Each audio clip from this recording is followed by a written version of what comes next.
Hi guys, today I'm going to be reviewing and comparing watercolor markers. Here we've got the lineup of all the products I'm going to be testing. I decided to measure them based on their pigmentation and the kinds of tips they offer, balanced with the price range and the colors they offer. So here's the chart we're going to be using today.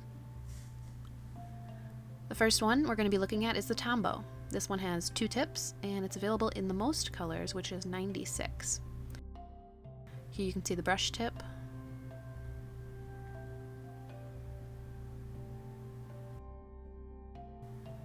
And here you can see the fine tip.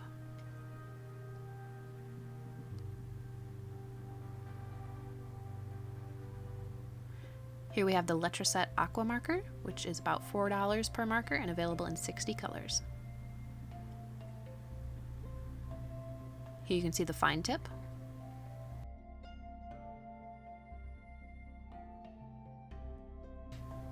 And here you can see the brush tip.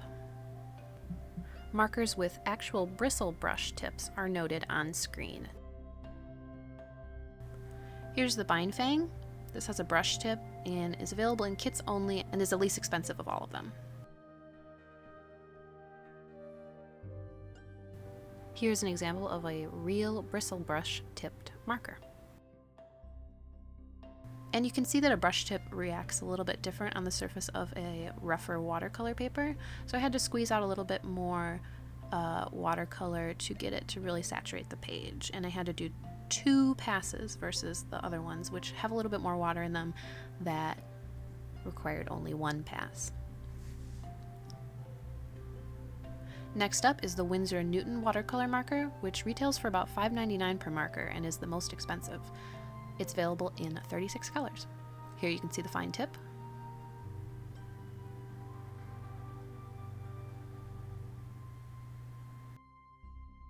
And here you can see the brush tip. Now I only have one of these, and this was the only color I had, and I'm wondering if I maybe got a dud product because there is just not that much pigment in this brush tip. It's very dry. It seems like maybe it was exposed to too much air. Here we've got the Kuretake ZIG Clean Color Real Brush, available in 80 colors. Here's another option with real bristles on the brush tip. Again, you can see the brush tip leaves a little bit more of the grain of the paper visible. Here we have the, I don't know how to pronounce this, the Akashiya Sai. And this is available in only 20 colors, which is why I don't really love it compared to the others, although the pigmentation seems to be significantly better than some of the others. But this is the closest color I could get to the others, and it is significantly darker, so that might be affecting the results. Our final marker is the Spectrum Aqua, which is approximately $2.50 per marker, and is available in 48 colors. And it has the finest tip available of any of them, which I actually really like this tip. And the markers feel really substantial in your hand when you're using them. Here's the brush tip. And it feels like a well-made product, despite being very affordable.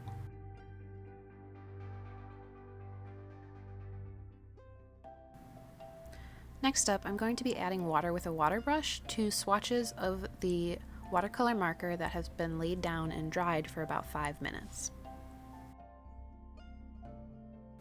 In some cases, I could not move the pigment at all. It had dried too much, and so I went back and added another layer of the product into the already wet paper, just to see if I could get a little bit more spread.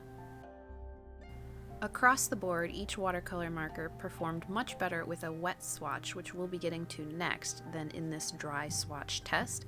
However, the Tombows did actually perform pretty well in both tests. And you can see that the ZIG Clean Color Real Brush performed pretty decently here as well.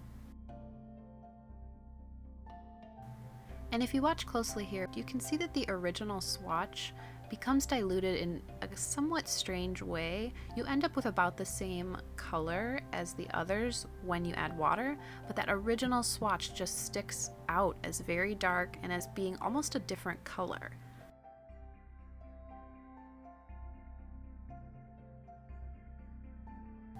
Up next, we have the test where I think watercolor markers truly shine, with a fresh, wet, and juicy swatch. When I add water here, you can see that the pigment truly dilutes and blends out a lot more than in the dry swatch test. So in the case of all of these products, I really do recommend laying down your color with the watercolor marker, and if you want to blend it, just do it immediately after.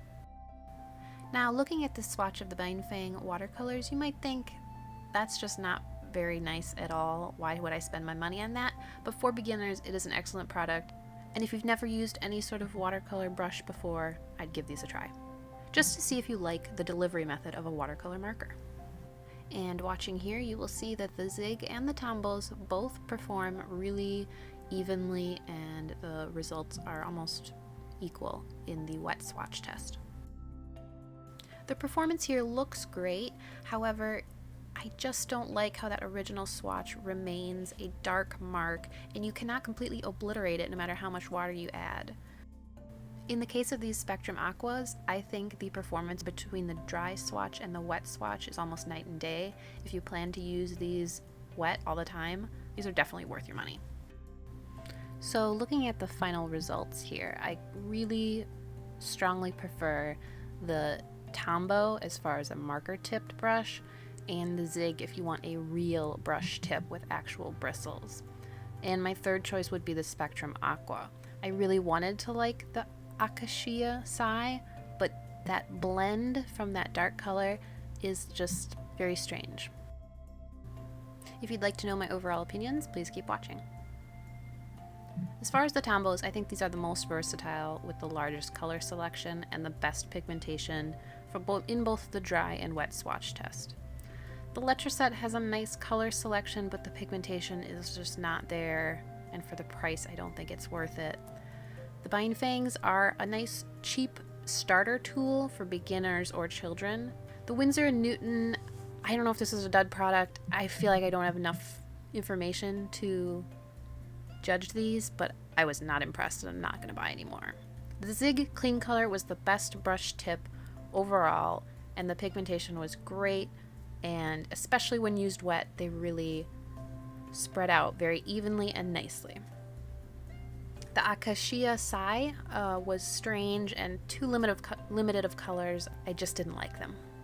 The Spectrum Aquas have a nice color selection, the best fine tip, and a really nice pigmentation when used wet. The only downside was when they are allowed to dry for a few minutes, they just don't have very much pigmentation, so definitely use these wet.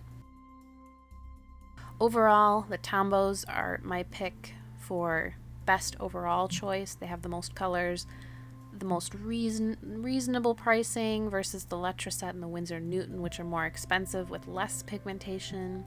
The Bienfang is great for beginners, and the ZIG Clean Color is the best real brush tip, if that's what you're looking for. The Akashiyas have great pigmentation, however, they blend a little bit strangely, so you might try your luck with those.